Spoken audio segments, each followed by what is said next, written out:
Who do you think I am? Clean break, not a penny in alimony. It's done. At a bar in JFK's International Terminal, a man and a woman pop a bottle of champagne, their cheers echoing their triumph. This was Ethan Parker, on his way to Hawaii with his mistress, having just discarded his devoted wife like a worn-out shoe and cashed out his entire 401. They had no idea the plane they were about to board wasn't a chariot to paradise, but an express train to a living hell. At that same moment, in an empty house, the abandoned wife, Sarah Collins, stared out the window with ice in her eyes and made a phone call. "Hello, is this Frank Costello? Your wife isn't on a business trip. She just ran off to Hawaii with my husband." The shockwave from that single call was about to trigger an earthquake. Beneath the scorching Hawaiian sun, a shocking tale of infidelity and unimaginable revenge is about to unfold. What terrible truth will the ex-husband face? And from the edge of a cliff, how did his wife stage her magnificent comeback? The story begins now. A cold, late autumn wind swept across the gray asphalt in front of the New York County Supreme Court building. The expressions of those exiting the courthouse varied, but among them, Ethan Parker's face was lit up with the unadulterated joy of a lottery winner. He brandished the finalized divorce decree in his hand, stretching his arms toward the sky as if embracing a new world. A grin stretched from ear to ear, and he let out an exaggerated sigh that shattered the courthouse's solemn silence. Ah! What a relief. It's like having a rotten tooth pulled, finally free from that moldy, God-forsaken apartment. Freedom! Hallelujah! Ethan turned to face Sarah Collins, who was following a few steps behind. She wore a simple, muted coat, her face a dry, emotionless mask. Ethan spat on the ground near her feet, his voice dripping with scorn. "Hey, Sarah, listen up, and I'm only saying this once. Don't you dare come crying to me later when you're broke. Got it? I've cleaned out my 401 and every last savings account. There isn't a single dime left for you, not even pocket change. You can spend the rest of your life smelling of boiled cabbage and mothballs. Me? I'm about to start my life over in style." Sarah didn't flinch at his insults. She simply stared at his ecstatic face with cold, quiet eyes. Ethan mistook her silence for the bitterness of defeat. Just then, a fire engine-red Porsche screeched to a halt at the curb, its engine roaring. The driver's side window glided down, and a woman in glamorous sunglasses leaned out. It was Jessica Reed. "Babe, is it finally over? Hurry up, we're going to miss our flight. Let's go." Jessica's voice was high and bubbly. Humming a triumphant tune for Sarah's benefit, Ethan rushed to the passenger seat and slid in. Before the door closed, he waved one last time. "So long. I'm off to Hawaii to sip mojitos on the beach. You can stay here and wallow in your misery." The Porsche sped away with a roar, kicking up a cloud of dust that brushed against Sarah's coat. But she remained rooted to the spot, watching the car disappear. Her fingertips trembled slightly. It wasn't from sadness or regret. It was the cold, sharp thrill of a hunter whose prey had just walked straight into a perfectly set trap. Sarah pulled her smartphone from her purse. The reflection in the screen showed a pair of eyes vastly different from the vacant ones she had shown Ethan. They were cold, with a glint of steel. Instead of making a call, she walked purposefully across the street to the Chase Private Client Center. Her heels clicked sharply on the pavement, each step a declaration. The air inside the bank's VIP lounge was heavy. Despite the plush leather sofas and soft lighting, the tension radiating from Sarah dominated the space. She placed a thick manila envelope on the polished table. Inside were court-issued temporary restraining orders, asset freeze injunctions, and a complete list of every financial account held in Ethan Parker's name. "Mr. Davison," she said to the bank manager, her voice low but firm. "As we discussed on the phone, I want you to proceed with this, immediately. Don't give him a second to breathe. Lock it all down." The manager, intimidated by her intensity, swallowed hard and reviewed the documents. Ethan's 401, which he bragged about building his entire life, his secret slush fund in a brokerage account, even his credit cards, essential for the Hawaiian getaway, a freeze was placed on every single asset in an instant. When the words "payment stopped" flashed in red across the banking system's interface, a faint, chilling smile finally touched Sarah's lips.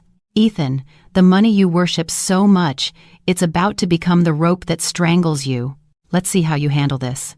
Leaving the bank, Sarah took a deep breath. 30 years. 30 years she had spent supporting Ethan, enduring the cruel condescension of his mother, losing her own name and identity in the process. The only reason Ethan could strut around like a big shot was because Sarah had worked tirelessly, selling her homemade artisanal foods at farmers' markets and managing their finances with meticulous care. But the moment he retired, he had an affair with a younger woman and then tossed Sarah aside, demanding a divorce. She remembered Ethan's drunken words from a month ago. "Ugh! Living with a frump like you is hell. A living hell. You look like you dress out of a donation bin.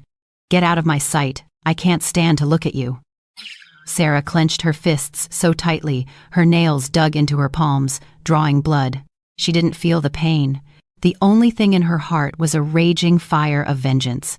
Meanwhile, on the highway to JFK, Ethan and Jessica were the picture of a happy couple. Jessica steered with one hand, her other hand caressing Ethan's thigh. "You're really divorced, right, babe? We don't have to worry about that old hag anymore?" "Of course. Who do you think I am?"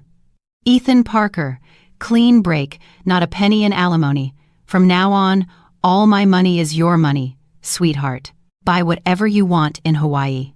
I'll get you that Hermes bag, those Gucci shoes, anything you want." Ethan wrapped his arm around Jessica's shoulders, boasting. In reality, he had sweated bullets hiding his assets during the divorce proceedings. His plan had been to liquidate his retirement fund, but the process was too complicated. So he'd left it in his main checking account, planning to transfer it via online banking once he was overseas. He was utterly convinced that Sarah was a clueless housewife who knew nothing about law or finance. "I'm thirsty, babe. I want some bubbly champagne." "You got it. We'll hit the first-class lounge and order the most expensive bottle they have. I'm on top of the world today." Ethan pulled out his phone and opened his banking app. He wanted to wire the security deposit for their Hawaiian villa. He entered his password, tapped the transfer button, and a strange pop-up filled the screen. "Account frozen. Please contact your branch." Ethan frowned. "Huh? What's this? Why isn't it working? A system error, maybe? What's wrong, babe? Trouble?" Nah, the bank's app must be glitching. Happens all the time, right? I'll sort it out when we get there." "It's nothing." He shrugged it off, slipping the phone back into his pocket. The thought that Sarah could have done this never once crossed his mind. It was just a temporary glitch, he thought. He'd try again at the airport. He was blissfully unaware that this casual assumption was the first step on his descent into hell. At the airport, they headed for the first-class check-in counter. Jessica was busy snapping selfies for her social media, while Ethan held her waist, striking a pose of sophisticated success. But Sarah was already one step ahead, aware of their every move. Through a private investigator, she had already obtained the contact information for Jessica's husband, a man named Frank Costello. Sarah returned to her now empty home. It was a place steeped in 30 years of memories, but as she began erasing Ethan's presence, it felt alien. She glanced coldly at the set of expensive Callaway golf clubs Ethan cherished and his prized collection of Macallan single malts. Without hesitation, she took pictures and posted them on Facebook Marketplace for a ridiculously low, insulting price. Her goal wasn't to make money, it was to toss Ethan's pride into the garbage. After a quick tidying, Sarah sank into the sofa and prepared to make the most important call of all. On her phone screen, the name Frank Costello glowed. Taking a deep breath, she pressed call. The line rang, "Breng, Breng, yeah?" A deep, gruff man's voice answered. The background noise suggested a construction site or a factory. Sarah made her voice as calm and polite as possible. "Hello, am I speaking with Mr. Frank Costello, Jessica Reed's husband? I'm calling because there's something you need to know. Who is this?" "Jessica's on a business trip to San Diego." Frank's voice was laced with suspicion. A bitter smile formed on Sarah's lips. A business trip. This poor man, swallowing such a blatant lie. She felt a pang of pity, but there was no room for sympathy now. A business trip? I'm afraid not. Right now, she's at JFK Airport, arm in arm with my ex-husband. They're running away to Hawaii together. What? What the hell are you talking about? Who are you? Frank's voice boomed. Sarah tapped the send button on a series of photos. She had prepared images from the PI, showing Ethan and Jessica entering a cheap motel, holding hands, and a CCTV screenshot from the airport terminal just moments ago.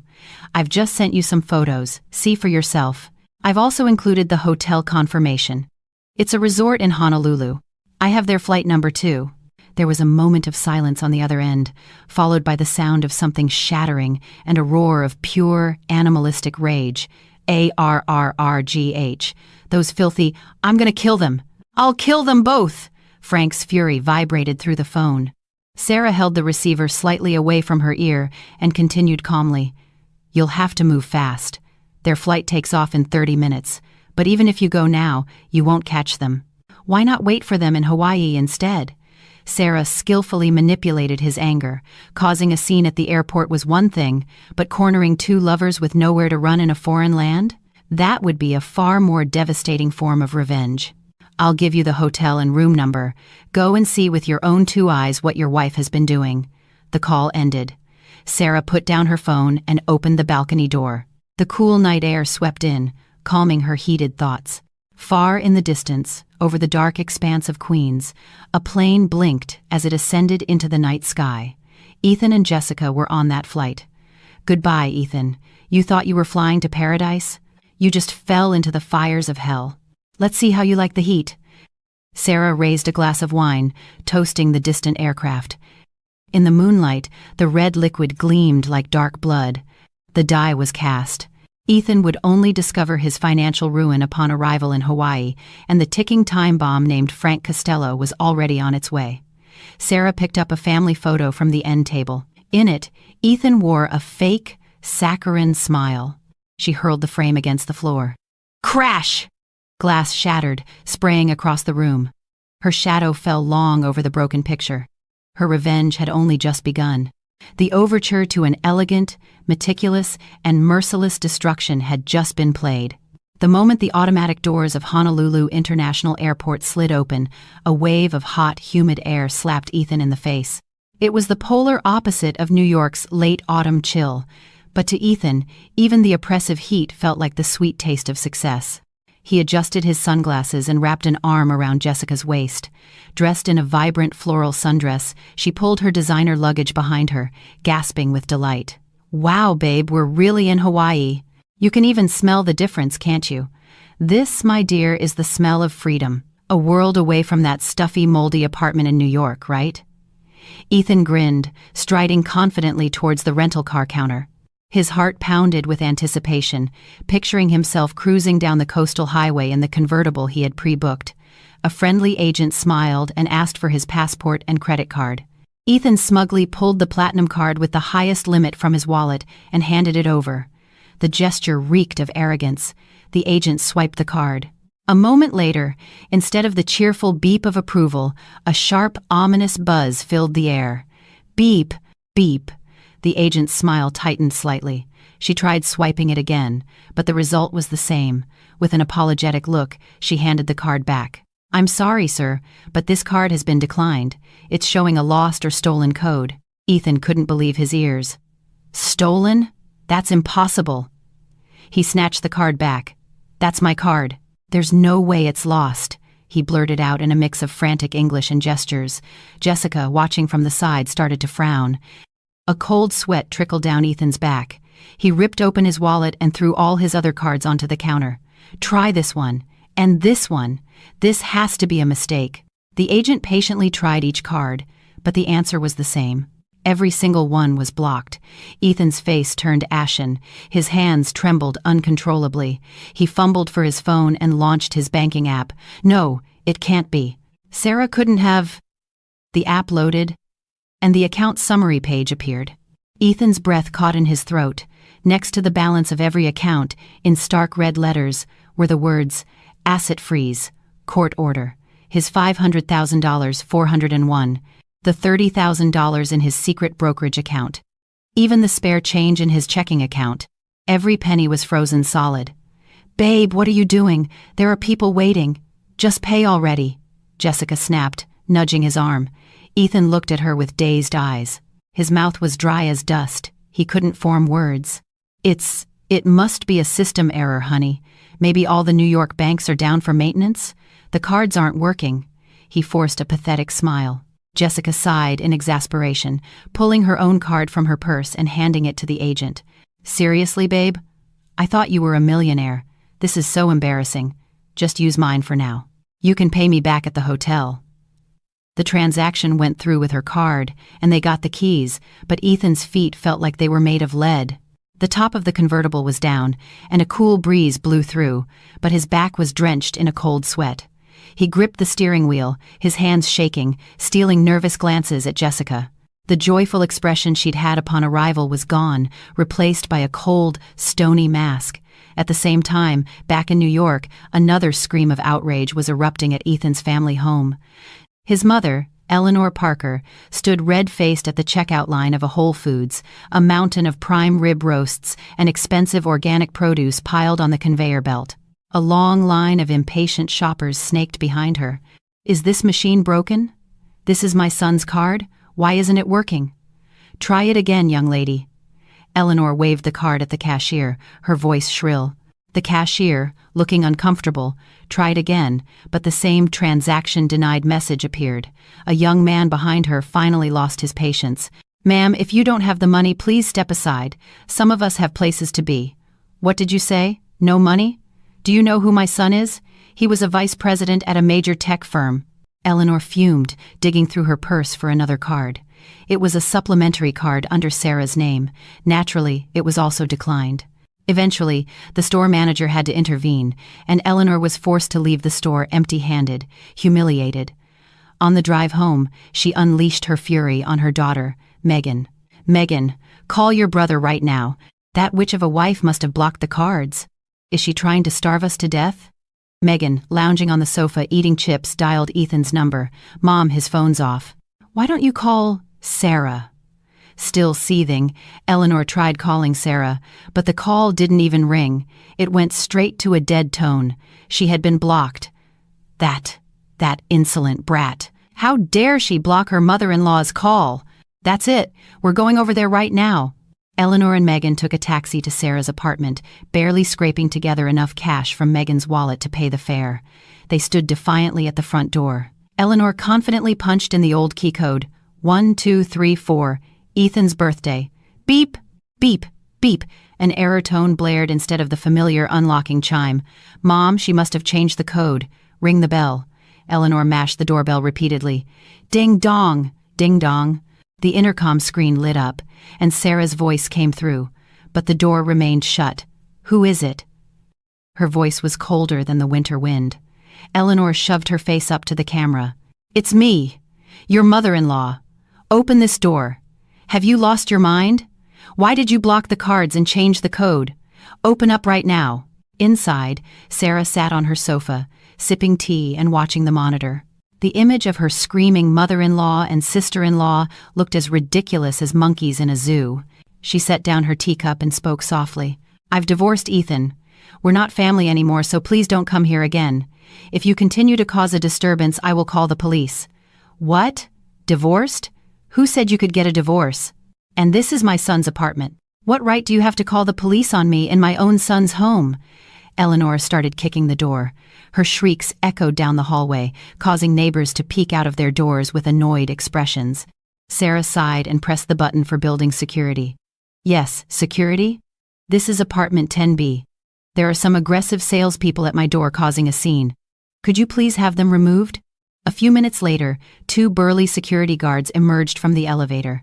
They grabbed Eleanor and Megan by the arms. Ma'am, you can't do this here. You have to leave. Let go of me. Do you know who I am? I'm the mother of the man who owns this apartment. My daughter-in-law won't open the door. What is happening? Eleanor threw herself on the floor and thrashed around, but she was no match for the guards. The 2 women were lifted like sacks of potatoes and bundled into the elevator. As the doors closed, Eleanor's curse-laden screams echoed down the hall. Sarah Collins, you'll pay for this. You'll be ruined when my son gets back. You'll be finished. Sarah watched the intercom screen go dark and picked up her teacup again. The fragrant aroma of tea filled her nostrils. She felt pathetic for having spent 30 years cowering before that voice. but not anymore. She was no longer the victim, she was the executioner. At the hotel in Hawaii, Ethan was facing another humiliation at the check-in counter. When the card on file for the deposit was declined, the hotel clerk eyed him with suspicion. "Sir, if you don't have another form of payment, we cannot check you in." Ethan, sweating profusely, searched his pockets, but found only lint. In the end, Jessica stepped in again. She pulled a wad of cash from her purse and slapped it on the counter. Half of her emergency travel money vanished in an instant. "Ethan, I am so disappointed in you," she hissed as soon as they were in the room. "Have you even called the bank?" Ethan ripped off his tie and collapsed onto the bed. "I did. They said it's a court order. Sarah, that damn viper, filed an injunction the second we got divorced. She's frozen everything." "What, an injunction? So you're broke?" Jessica's voice shot up an octave. The adoration in her eyes was gone, replaced by pure contempt and fury. Ethan waved his hands frantically. No, it's just temporary. I'll hire a lawyer and get it unfrozen. It'll be sorted out in no time. You know me, I'm Ethan Parker. I can fix this, as soon as I'm back in New York." Just then, his phone buzzed. The screen read, "Mom." She had been calling nonstop. But with his own problems piling up, Ethan had no patience for his mother's complaints. He irritably declined the call and powered off his phone. "Damn it, nothing is going right," he roared, throwing a plastic water bottle against the wall. Jessica stood with her arms crossed, watching him with cold, calculating eyes. Her mind was racing. Should she stick it out in Hawaii with a broke old man, or should she find another way out? Outside the window, the blue waters of Waikiki Beach stretched out like a postcard, but inside the room, a thick, uncomfortable silence had fallen. As Ethan clutched his head in anguish, Jessica slipped into the bathroom and locked the door. With trembling hands, she texted a friend back home. "Ethan's broke. All his money is frozen. What do I do? Should I just fly home?" Hell had only just opened its gates. And the real disaster, a man named Frank Costello, was already in the air, flying straight towards them. It had been 3 days since their arrival in Hawaii. The sweet promise of paradise had melted away as quickly as ice cream under the scorching sun. The magnificent suite in the 5-star Honolulu hotel now felt more like a prison. Room service trays with half-eaten food were piled on a table, emitting a sour smell. Clothes were strewn carelessly across the floor. Ethan lay on the bed, staring blankly at the ceiling. He was thirsty, but he couldn't even bring himself to take a bottle of water from the minibar. The security deposit Jessica had paid on the first day was nearly gone, and the hotel had started calling, demanding an interim payment. "I'm thirsty," Ethan rasped. "Jessica, do you have any cash left?" "I want to run down to a convenience store." Jessica, who was touching up her makeup at the vanity, slammed her compact shut with a sharp thwack. "Are you serious right now? Where do you think all the money I brought went? You lost it all at the casino on our first night. That was the last of it." Ethan flinched and looked away. It was true. On their first day, he had insisted they could win big, dragging Jessica to a casino and gambling away more than half of their remaining cash. "I was trying to win enough to cover the hotel and buy you that new handbag? How was I supposed to know this would happen?" "Shut up. If you're useless, at least be quiet." A millionaire? More like a broke loudmouth, Jessica's words were laced with venom. It was hard to believe this was the same woman who, just days ago, had been cooing, "You're the best, babe!" A surge of anger rose in Ethan, but he knew he had to swallow his pride if he wanted to eat. He forced a pathetic smile and tried to gauge her mood. Just then, Jessica's phone vibrated. It was her friend from back home. She shot Ethan a look, then retreated into the bathroom, locking the door behind her. "Hello? Mindy? What's up?" Her friend's voice on the other end was trembling with urgency. "Jessica, where are you? Are you in Hawaii?" Yeah? I told you. I'm here for work." "Why?" "Work? My ass. Your husband, Frank, he knows everything. He knows about the affair. Someone told me he grabbed a baseball bat and headed to the airport. He's coming to kill you, Jessica." Jessica's heart plummeted. The phone almost slipped from her grasp. In the mirror, her face was as white as a sheet. "What? How could he know? I was so careful. The guy's ex-wife told him everything. She sent him photos, the hotel reservation, all of it. Jess, you need to run. You know what he's like when he loses his temper." The call disconnected. Jessica collapsed onto the toilet, shaking violently. She couldn't breathe.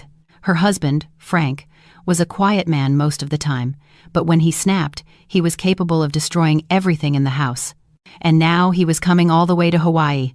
What do I do? What do I do? He'll kill me. He'll actually kill me. Jessica bit her lip, her mind racing. She had to pack her bags and run. Now. But she had no money. And out there, lying on the bed, was the clueless fool, Ethan Parker. A cunning glint appeared in Jessica's eyes. She wasn't going down alone. She would use him as a shield. She washed her face, composed herself, and walked out of the bathroom with a practiced, casual air. "Babe, let's move hotels.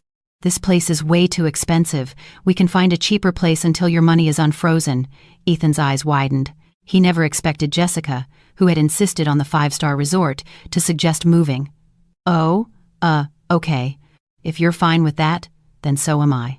To be honest, this place was a little steep for me, too. He breathed a sigh of relief and began to pack. But when they went down to the lobby to check out, a far greater humiliation awaited them. The front desk clerk presented them with a bill, his voice cold. "Mr. Parker, with the minibar charges, room service, and the overdue balance, your total comes to $2,000. How will you be paying?" Ethan opened his empty wallet, feigning surprise. Well, my cards still aren't working. I'll come back and pay later, okay?" The clerk scoffed and gestured to security. 2 large Hawaiian security guards materialized and grabbed Ethan and Jessica by the arms. "No money, no stay. Get out. Now." The guards threw their luggage out the front doors. Ethan and Jessica scrambled to collect their scattered belongings, scurrying out of the hotel like chased animals. Tourists in the lobby stared and whispered. Ethan's face burned with shame, but Jessica was consumed by a much greater fear, the fear of Frank appearing at any moment. They hailed a cab and headed to a grimy motel district on the outskirts of the city. After paying with the last few dollars in their possession, they were given a room. It was horrendous. The moment they opened the door, a musty odor of mold and stale cigarette smoke hit them. The air conditioner rattled noisily, spitting out lukewarm air. The bedsheets were stained yellow, and an unidentifiable insect was crawling across the floor. A bug. "Babe, I can't sleep in a place like this. Let's go somewhere else," Jessica shrieked, jumping onto the bed. Ethan threw his suitcase on the floor in frustration. "What do you want me to do?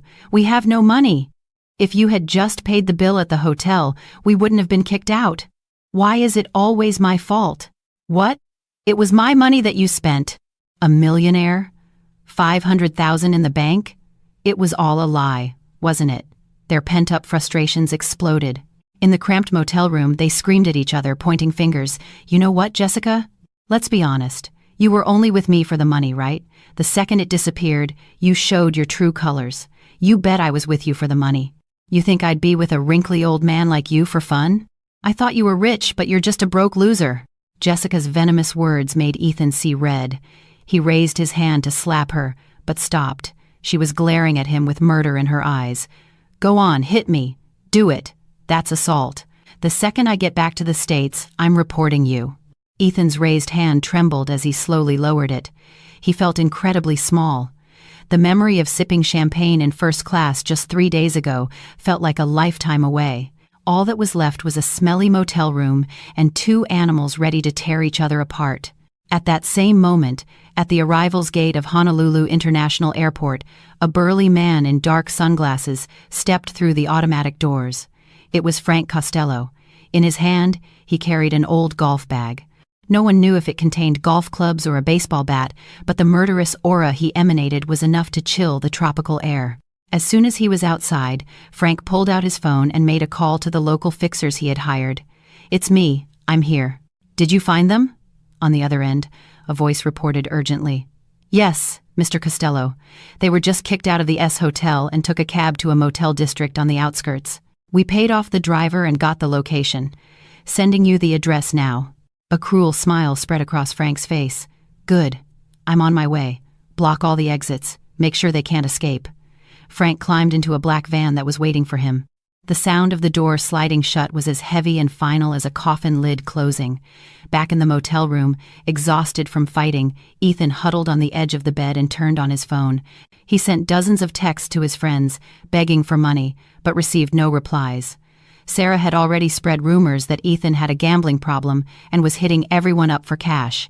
Damn it all. Ethan clutched his head. His stomach growled loudly. He hadn't eaten since the previous evening. He glanced over at Jessica. She was standing by the window, peering through a crack in the curtains. Her back was shaking. "Jessica? Aren't you hungry? We could go get a burger or something. I have $10 left." Ethan's voice was pathetic, but Jessica didn't answer. Her eyes were fixed on the motel parking lot. A black van was slowly pulling in. Jessica's eyes widened in terror. "He's here. That monster is here," she whispered, backing away from the window. "What? Who's here?" Ethan asked, confused, as he walked towards the window. Jessica shoved him roughly aside and scrambled into the bathroom. "Lock the door. Don't open it for anyone. You hear me?" She slammed the door shut and bolted it from the inside. Ethan stood there, dumbfounded. Just then, there was a loud knock at the motel room door. "Knock! Knock! Knock! Room service." A rough, deep voice called out. It was highly unlikely that this rundown motel offered room service, but Ethan, driven by hunger and confusion, instinctively reached for the doorknob. Room service? Who ordered? The moment he opened the door, a massive shadow fell over him. Standing there wasn't a bellhop with a cart, but Frank Costello, his eyes bloodshot with rage. Behind him stood several large, intimidating local men, their arms crossed. "Are you the one? The little gigolo who ran off with my wife?" Frank's low voice hammered into Ethan's eardrums. Ethan tried to step back, but it was too late. The angel of death had just walked through the door. "Arr!" A short scream escaped Ethan's lips as his body hit the grimy motel room floor. Frank's fist had connected squarely with his cheekbone. The metallic taste of blood filled his mouth, and stars exploded behind his eyes. He scrambled backward on the floor as the colossal figure of Frank loomed over him, casting a terrifying shadow. The man's murderous aura instantly turned the hot, stuffy motel room into a Siberian ice field. "Who are you? Help! Somebody, help me!" "Robbery!" Ethan shrieked, his split lip trembling. But Frank didn't even blink. He strode forward and effortlessly lifted Ethan off the ground by the collar of his shirt. Ethan's feet dangled in the air. As he choked and gasped for breath, Frank brought his bloodshot eyes inches from Ethan's face. "Is that what a man who steals another man's wife says? Where's Jessica? Hiding in the bathroom? Wife? Jessica is single. She's a young, unmarried woman. You must be mistaken." Frank scoffed at Ethan's pathetic excuse. He pulled a crumpled photo from his pocket and threw it in Ethan's face. It fluttered to the floor. In the picture, Jessica was beaming, holding 2 young children, with Frank standing beside her. It was a family portrait from a child's birthday party. Ethan's world tilted on its axis. The woman in the photo was undeniably Jessica, a mother holding 2 kids. His mind went blank. Single? A successful career woman with a degree from a top university? Just then, the bathroom door burst open, and Jessica ran out. She fell at Frank's feet, sobbing. Honey, I'm so sorry. I was crazy. He seduced me. He told me he was a millionaire, that he'd buy me a villa in Hawaii. He lied to me. I was tricked." Ethan was dumbfounded by her shameless lies. He was shaking with a rage born of pure betrayal. Jessica, you approached me first. You were the one who kept saying how amazing I was. You came after me for my money. Shut up, you con artist. You ruined my life." Even with Frank standing over them, the 2 lovers viciously attacked each other. Disgusted, Frank shoved Jessica away with his foot and slammed Ethan back onto the floor. "Quiet! Both of you shut your filthy mouths." The room fell silent. Frank overturned Ethan's suitcase, spilling its contents. Amidst the clothes, Ethan's prized luxury watch and a designer handbag Jessica had brought rolled out. Frank picked them up and stuffed them into his own pockets. "I'm confiscating these as a down payment for my emotional distress. And don't even think about running. Meet me on the beach tomorrow morning. We'll settle this for good.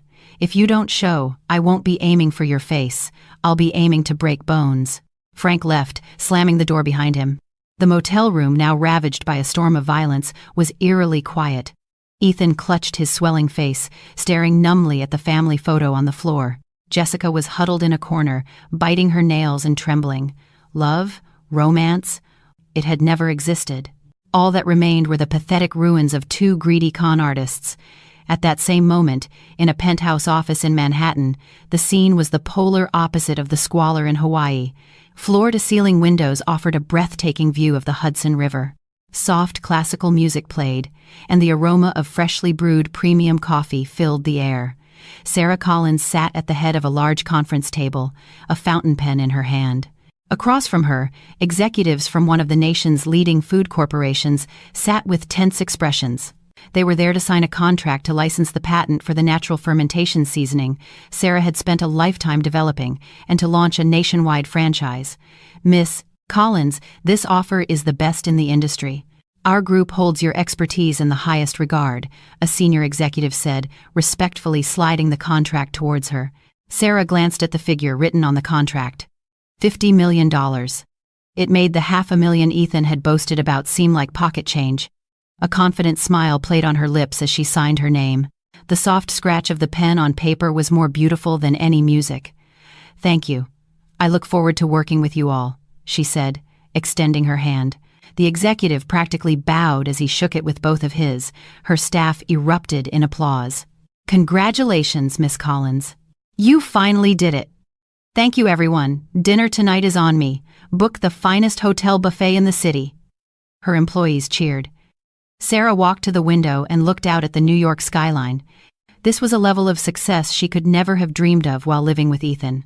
The years spent cooking his meals and placating his mother, all while her own talents lay dormant, flashed before her eyes. Are you watching, Ethan? Do you see the kind of woman you threw away? That evening, the story of Sarah's success was broadcast on national business news channels and spread across the globe via the internet.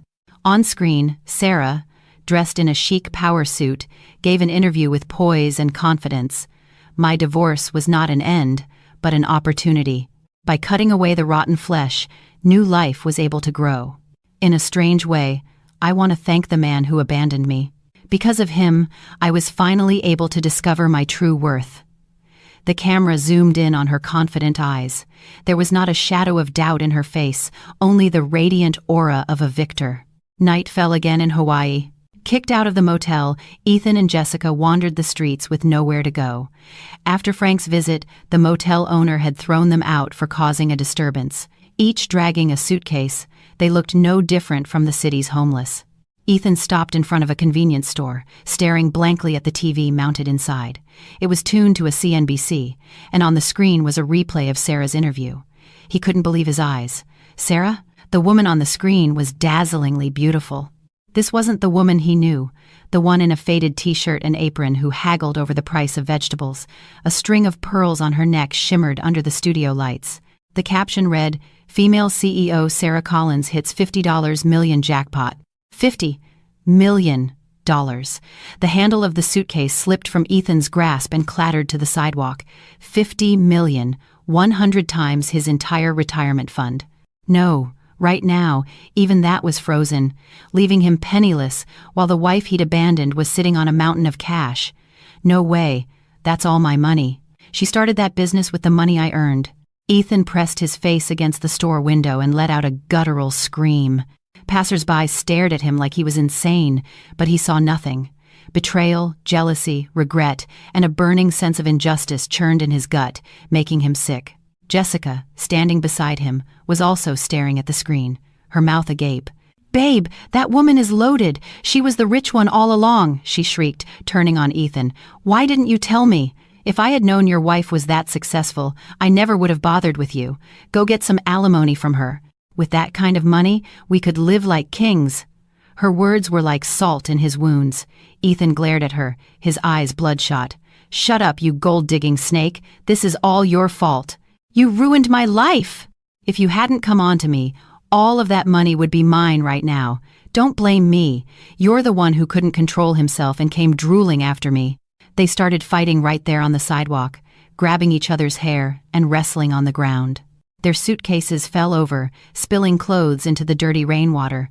The sound of an approaching police siren made them scramble to their feet and dart into a dark alley. Huddled next to a dumpster in the shadows, they gasped for breath. Their stomachs rumbled, and the Hawaiian night wind felt surprisingly cold. Ethan buried his face in his knees. Sarah's triumphant smile haunted him.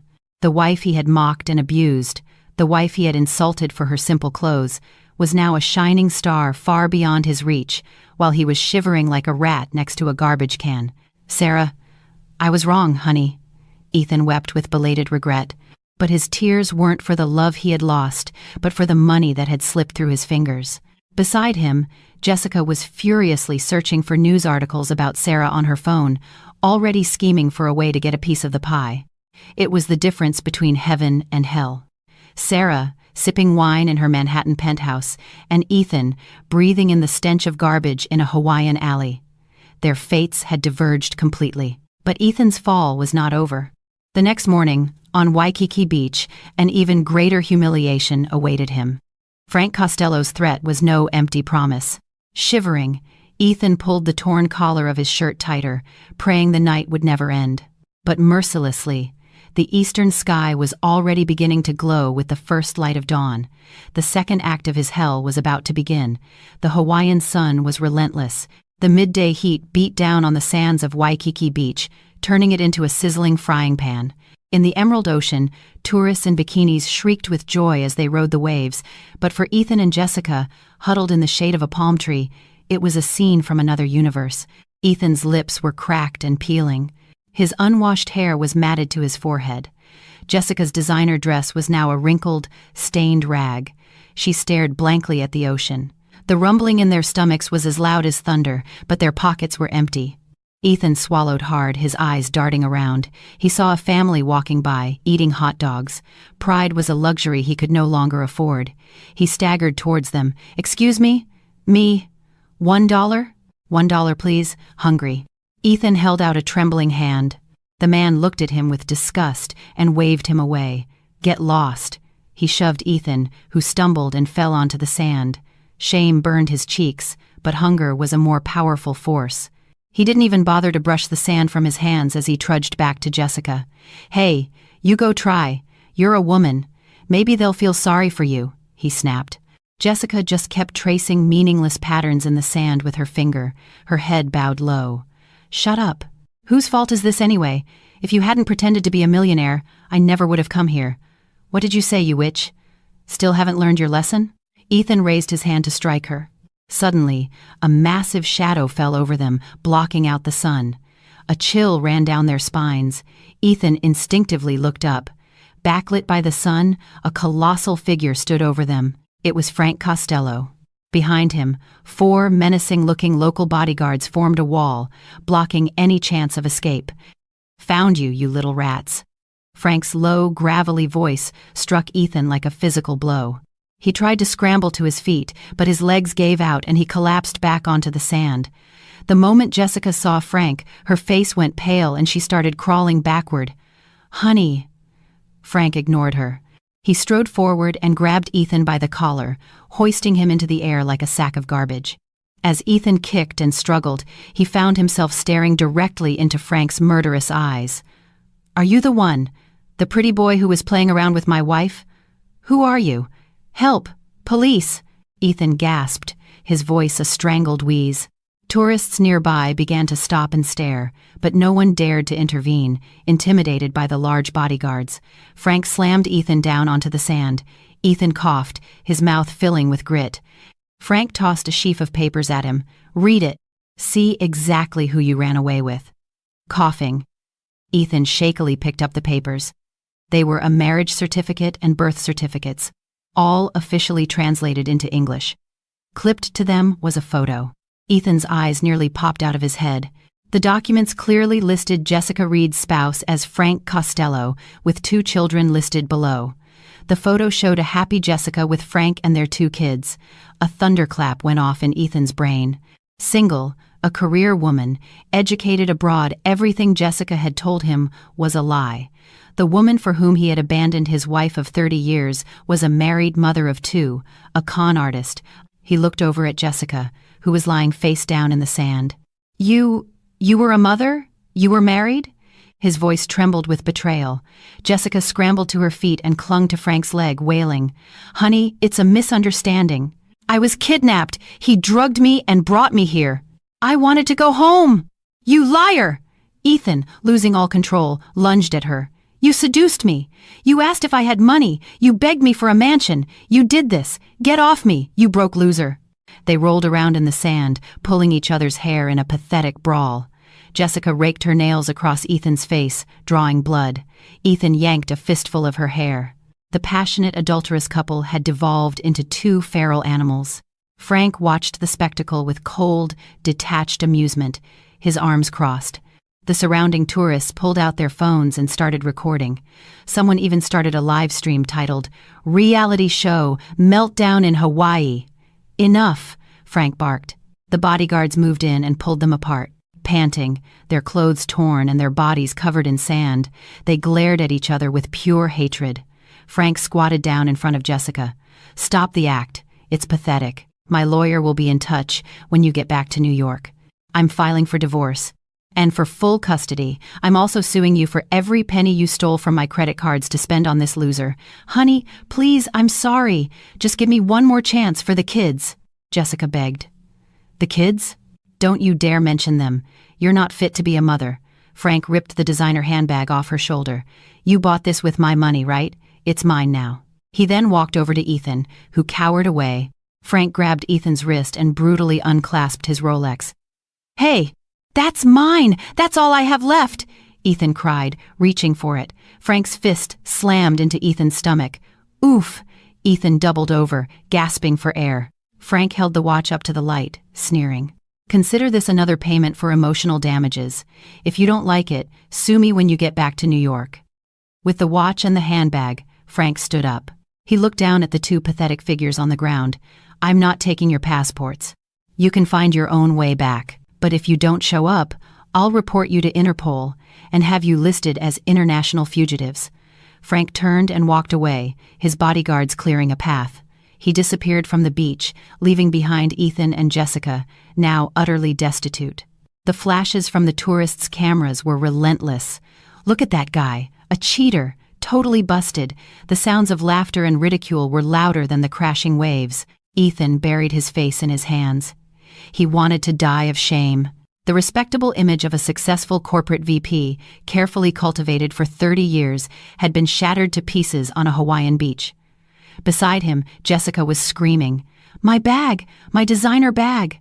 Ethan! You lost it for me! You owe me! You owe me!" She grabbed his collar and shook him. Ethan looked at her with empty eyes. The face of the woman he thought he loved was twisted into a demonic mask. "It's your fault," he whispered. "What?" "It's your fault. You lied about being married? If you hadn't seduced me, I'd still be with Sarah. My money, my house, my life. You ruined it all." Ethan shrieked, shoving her away. Jessica collapsed onto the sand, sobbing hysterically. "Wah, I want my mommy. I want to go home." Their cries echoed across Waikiki Beach, but no one offered any sympathy. In the distance, the wail of police sirens sounded like the background music to their tragic finale. Ethan searched his pockets. Nothing but sand. His watch, his wallet, his pride all gone. Under the scorching sun, he felt completely and utterly naked. An image of Sarah, smiling in her Manhattan penthouse, flashed in his mind. Her revenge was as perfect as it was cruel. But Ethan didn't know. He thought this was rock bottom, but beneath this floor was a deeper, darker basement. The journey back to New York would be a one-way ticket on an express train to hell. The automatic doors of JFK Airport slid open, and a bitter New York wind slapped their faces. The sudden shift from Hawaii's heat to the sub-zero temperatures felt like a physical assault. Ethan, dressed only in a thin linen shirt, shivered violently as he stepped into the terminal. On his feet were not his expensive loafers, but a pair of cheap $3 flip-flops. His toes were already turning a numb, purplish color. Jessica's state was even worse. Her glamorous sundress was now a filthy rag, and her unwashed, greasy hair was plastered to her face. They both looked like zombies, drained from a 30-hour journey on a budget airline with 2 layovers, a flight paid for by pawning Ethan's Rolex, wedding ring, and even the suit jacket he had worn on the way out. It's so cold. Babe, can we get a cab? I think I'm going to freeze to death. Jessica chattered, her lips blue. Ethan violently shook her off. With what money? We don't even have enough for a hot dog, let alone a cab. We're taking the subway. The subway? Dressed like this? Everyone will stare. Then walk. God, you're so annoying. Ethan snapped and headed for a payphone. His cell service had been cut off for non-payment. He scrounged for a few coins and shakily dialed his mother's number. He clung to the faint hope that his mother, Eleanor, would take him in. Hello? His mother's weary voice came through the line. Mom? It's me, Ethan. I'm at the airport. Ethan? Is that you? You worthless piece of trash. Are you even human? Are you my son? Eleanor's shriek exploded through the receiver. Because of you, we're about to be thrown out on the street. That witch froze the accounts and cut off all our money. We can't even pay the electric bill. Your old mother and your sister are about to starve to death because of the mess you made. Mom, wait, it's not like that. I don't want to see you. I'm taking you out of my will. Don't call here again. Goodbye. Click. The line went dead. Ethan stood frozen, holding the receiver. His last hope had been crushed. He limply hung up the phone and slumped to the floor. In another phone booth, Jessica was also sobbing. She had called her parents, only to be told, "We don't have a daughter named Jessica." Frank had already contacted them, revealing everything and threatening a lawsuit. With nowhere to go, the two of them shuffled onto the air train like ghosts. It was rush hour, and the crowded train car parted around them as people recoiled from their disheveled appearance and foul smell. Ethan couldn't lift his head, consumed by shame. In the reflection of the window, he saw not a successful executive, but a common vagrant. It was late by the time they reached Penn Station. A cold winter rain had begun to fall. They found a corner in an underpass and sat down on a piece of discarded newspaper. The bone-chilling cold made their teeth chatter. "I'm hungry." "Babe, go find something to eat," Jessica whimpered. Ethan rummaged through a nearby trash can and returned with half of a discarded hamburger. Food he wouldn't have touched before now seemed like a feast. They devoured it like animals. That's when a greedy glint appeared in Jessica's eyes. "Babe, I was thinking, doesn't Sarah keep cash at home? Rich people always have emergency cash, or a safe with gold or jewelry. You lived there. You must know where she'd hide it." A memory sparked in Ethan's mind. The small, mini safe, hidden in the back of the master bedroom closet. Inside was a solid gold turtle his grandmother had left him, and a stash of US dollars Sarah kept as an emergency fund. The safe. "You're right, there's a safe. You know the combination, right? Of course, it's a mix of my birthday and hers." She'd never change something like that. Ethan's eyes lit up with a desperate, greedy fire. "Let's go, babe. We can go right now. With that money, we can start over, get a room, eat a real meal, buy new clothes," Jessica urged him. Ethan hesitated. This was a crime. Breaking and entering, theft. But the gnawing hunger and freezing cold were paralyzing his reason. Besides, a sense of injustice was brewing inside him. "It's my house. I paid for it. It's my safe, with my family's gold. I'm just taking back what's mine. Sarah left me with nothing, so I'm entitled to this as my alimony." He rationalized it, nodding his head. "Okay, let's go. We're going to get my money." They set off into the rain. Without cab fare, they walked for nearly 3 hours from Midtown to the Upper East Side. On the way, Ethan stole a large flathead screwdriver from an unlocked toolbox on a construction truck. Jessica found 2 discarded black face masks in a bin outside a CVS. Dressed in their makeshift disguises, they looked like ghouls crawling out of hell. Finally, the familiar apartment building came into view. The place where he had lived for 30 years was now a target to be plundered. It was past 2 a.m. Most of the lights were off. "Babe, watch out for security cameras," Jessica whispered. "Don't worry. I know every blind spot in this place. Follow me." Ethan led her to a broken section of the fence behind the building's dumpsters, a spot used by stray cats. He got on his hands and knees and squeezed through the muddy opening. Once inside the complex, they hid behind some bushes and looked up at Sarah's apartment. The lights were off. "Good. She's asleep," Ethan grinned. "I'll go up and open the door from the inside. You keep watch." He used the first-floor gas pipes as leverage and began to climb, his heart hammered against his ribs. Finally, clinging to the second-floor balcony railing, he took out the screwdriver. He jammed it into the crack of the old window frame and pushed. Screech. With a sickening groan of metal, the lock popped open. He had always kept that lock loose for his late-night cigarette breaks. Success. He slid the window open and slipped inside. The inner door to the living room was unlocked. Stepping barefoot onto the familiar floor, he smelled the faint scent of fabric softener and coffee. This place, once his sanctuary, was now a crime scene. He took one step towards the master bedroom. Click. He felt a faint pressure under his foot. He froze. A motion sensor on the ceiling flashed a red light, but instead of a blaring alarm, a calm, robotic voice echoed in the darkness. Intruder detected. Activating security protocol. A chill shot down Ethan's spine.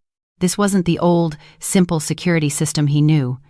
Before he could react, every light in the apartment switched on, blinding him. As he shielded his eyes, the master bedroom door slid open. Standing there wasn't Sarah in her pajamas, but Sarah, fully dressed in a tailored power suit, her arms crossed. In her hand was not a golf club, but a glass of wine. She looked at the trembling Ethan as if she had been expecting him all along, and offered a chilling smile. "Did you come for my money, Ethan?" His heart dropped into his stomach. It was a trap. A perfectly laid trap designed to catch a rat. The brilliant LED lights were as harsh as an interrogation room, blinding Ethan. Through the glare, Sarah looked terrifyingly composed. The faded t-shirts were gone, replaced by a crisp silk blouse. She swirled the red wine in her glass, the liquid catching the light like blood. "Sarah." Ethan's lips trembled. He forgot he was a burglar, instinctively calling her name, but her eyes held no warmth. She looked at him as if he were a piece of filth on her floor. "Still no manners, Ethan. Entering someone's home without even taking off your shoes." Before he could stammer a reply, a deafening crash came from the front door. Boom! The heavy door was ripped from its hinges as a SWAT team and private security guards stormed in, their boots thundering on the marble floor. "NYPD, don't move. Hands in the air! Get on the floor!" Ethan was tackled and slammed face down before he could even scream. His cheek scraped against the cold stone, but the icy click of handcuffs snapping around his wrists was a far more terrifying sensation. "Ow! Help! I'm not a burglar. I'm her husband," he cried pathetically. Sarah walked over to the officers, shook her head, and said coolly, "He's my ex-husband. We've been divorced for over a week, and I have a restraining order against him. This is a clear case of breaking and entering and attempted grand larceny." Her words were a final, fatal blow. Just then, another scream came from outside. A mud-caked Jessica was dragged in by detectives. She had tried to run when she heard the sirens, but the police had already surrounded the building. Seeing Sarah, Jessica dropped to her knees and crawled towards her, a grotesque mess of tears, snot, and mud. "Ma'am, please, help me. I didn't know. He made me do it. He said there was gold here and threatened to hurt me if I didn't come along." The brazen lie made Ethan's blood boil. "What? You snake! Jessica, you were the one who suggested it. You said we should rob her." He screamed from the floor. "Don't be ridiculous. Why would I follow a washed-up old man like you? You threatened me." "Are you insane? Officers, she's the mastermind. It was all her idea." The two of them shrieked at each other, trying to pin the blame on their former partner in crime. The passionate lovers from Hawaii were now just two common criminals, tearing each other apart. Sarah watched the chaos with her arms crossed, her face impassive. She turned to her lawyer, who had been standing by her side. "Mr. Thompson, I think we've seen enough. Take care of this." As the police hauled them out, Ethan twisted his head back, his voice cracking with desperation. "Sarah, honey, I was wrong. Please, just give me one more chance. I had nowhere to go, please." His pleas were cut short as the elevator doors slid shut. Silence returned to the apartment, the only evidence of the recent turmoil the muddy footprints on the floor. Sarah looked down at them in disgust. "It's filthy in here. I'll have to have the entire floor replaced." Without a backward glance, she turned and walked back into her bedroom. To her, Ethan Parker was now less significant than a smudge of mud on her floor. In an interrogation room at the 17th precinct, Ethan shivered under the cold fluorescent lights. Opposite him, a seasoned detective unwrapped a pastrami sandwich. "Mr. Parker, do you admit to the charges? Burglary, trespassing, possession of a burglary tool. That's a nice little list you've got." "It's not a tool. It was just a screwdriver, and it's my house. I just forgot my key," Ethan babbled. The detective sighed. "Still don't get it, do you? Your ex-wife submitted video evidence. High-definition security footage of you and your girlfriend planning the whole thing in the bushes. We've got clear audio of you talking about stealing gold and cash. You two really thought you were in a movie, huh?" The detective showed him a tablet. On the screen was crystal-clear footage of him and Jessica plotting their crime. Ethan's head dropped. It was undeniable. Just then, the door opened and Sarah's lawyer, Mr. Thompson, entered. He handed a file to the detective. "Officer, we're here to file an additional complaint, forgery, identity theft, and fraud, on behalf of the victim. Mr. 4, Ethan Parker." Ethan's head snapped up. "What? I'm the victim?" "Mr. Sebending." Thompson dropped a document on the table in front of him. It was a loan agreement from a predatory lender. Ethan's name and social security number were on it. The loan amount was $50,000, and at the bottom was a copy of his signature. "What is this? I never borrowed this money. Miss Reed stole your ID and personal seal before you left for Hawaii and took out the loan in your name. She even set up a burner phone to verify it. The money was used to pay off her gambling debts." The world went dark for Ethan. The emergency cash Jessica had used in Hawaii, the money he thought he was repaying by pawning his watch, it had all been his own debt, a debt that was now his alone to bear. $50,000 in my name? Yes, and it's from a third-tier lender, which means the interest rate is astronomically high. It's growing as we speak. Congratulations, Mr. Parker. You're not just broke. You're a debtor. At the lawyer's mocking words, Ethan let out a strangled cry and slammed his head on the table, sobbing. Jessica. That witch. He had believed he was so clever, outsmarting his wife and starting a new life. But he had been the biggest fool of all. His mistress hadn't loved him. She was a parasite who had been bleeding him dry from the very beginning. From the next room, Jessica's shrill screams could be heard. "I didn't do it. He made me. I'm innocent. I want my mommy." Ethan wailed like a wounded animal. "Let me out, please, let me out. Sarah. Honey, please save me." He felt a presence watching him from behind the one-way mirror on the wall. He crawled towards it, his face a mess of tears and mucus. "Sarah, I know you're there. I know it. I was wrong. I'll pay it all back. Just forgive me, please." On the other side, Sarah watched his pathetic display, her face a blank slate. "Are you all right, Miss Collins?" her lawyer asked. "I'm fantastic," she replied, a cold satisfaction settling in her heart. "I feel completely cleansed." She placed a hand on the cold glass. On the other side, Ethan was begging for a mercy he would never receive. He had traded her 30 years of devotion for a $50,000 debt. "Ethan, you can rot in there for the rest of your life. That is the path you chose." She turned and left. As she walked out of the precinct, the first light of dawn was breaking over the city. The rain had stopped, and the air was crisp and clean. Sarah took a deep, cleansing breath. The weight that had crushed her for decades was finally gone. A chauffeur held open the door to her waiting car. "To the office, please." "This early, ma'am? Not home?" "No. I have a lot of work to catch up on. It's time to start living my real life." Sarah settled into the back seat. In the rearview mirror, the police station grew smaller and smaller. It was a hell for greedy sinners, but for her, it was the starting line of a new life. The morning sun streamed through the window, illuminating her face. It was the radiant glow of a victor. The only thing left was to occasionally hear news of their miserable fates. A genuine, peaceful smile finally spread across her face. 1 year later. The world outside had changed with the seasons 4 times over, but inside the walls of the state penitentiary, time stood still. In a cramped cell, inmate #380, formerly known as Ethan Parker, huddled in a corner. He was a shell of his former self. His once stylish hair was now mostly gray and thinning, and his face was splotched with age spots. He was sipping the leftover broth from another inmate's cup of ramen noodles, his reward for doing their laundry. "Hey, 3,804. When you're done with that, wash my socks. And scrub 'em good," a younger inmate yelled, throwing a dirty pair of socks that hit Ethan in the face. Humiliation burned, but he just forced a pathetic smile. "Yes, sir. Right away. Any chance there are any noodles left?" The answer was a swift kick to his ribs. In the women's correctional facility, Jessica was also in a personal hell. Convicted of fraud and theft, she was an outcast, ostracized for her manipulative and deceitful nature. She clutched a faded photo of her children. Frank had divorced her, won full custody, and secured a permanent restraining order. Her dream life had crumbled into dust. In a damp basement apartment in Queens, Ethan's mother and sister sat peeling garlic for a local restaurant. Eleanor, who once lorded over Sarah, now had raw, aching hands.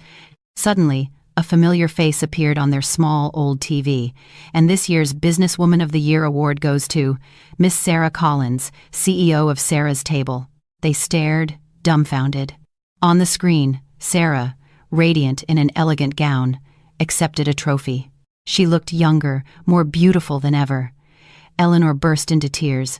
"I threw away a diamond. I kicked out that wonderful daughter-in-law for my worthless, criminal son. I was a fool." On screen, Sarah spoke into the microphone. "The trials of my past are not scars, but medals.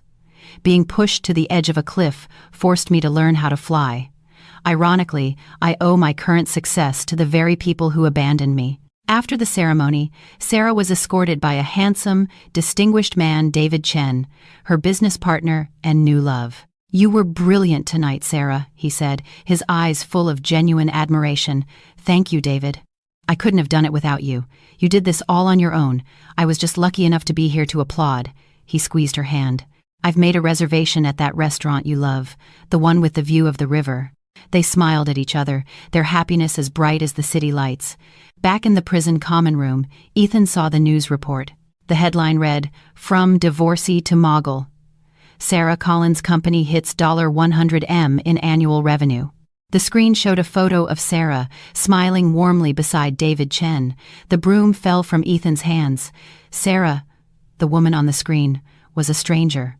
The wife he had spent 30 years belittling was now on a pedestal he could never hope to reach. And by her side was a man who was everything he wasn't. A hot, choking feeling rose in his chest, a toxic mix of jealousy, regret, and utter despair. It was the soul-crushing realization that he had thrown away a diamond, believing it to be a rock, only to pick up a piece of filth, believing it to be gold. "What have I done?" he screamed, collapsing in front of the TV and howling like a wounded animal. Later that night, Sarah and David walked along the Hudson River. A cool breeze played with her hair. The New York skyline glittered like a carpet of jewels. "What are you thinking about?" David asked softly. Sarah smiled. "Just thinking about the past. A year ago, I thought my world had ended. Abandoned, nearly bankrupt, I cried myself to sleep every night. But look at you now," David said, taking her hand. "You saved yourself. You rose from the ashes." "It's true what they say," Sarah said, looking out at the water. "When you make someone else cry tears of blood, you end up weeping tears of poison. I'm not looking back anymore. From now on, I'm only looking forward, thinking only of my own happiness, and I'll be right here, walking beside you."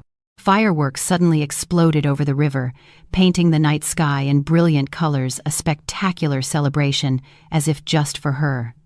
In a cold prison cell, an inmate saw the distant flashes and wept. In the warm embrace of a good man, a woman watched the same lights and smiled. The simple, timeless truth that good is rewarded and evil is punished was written in fire across the New York night. Sarah whispered to herself, a final farewell and a welcome greeting.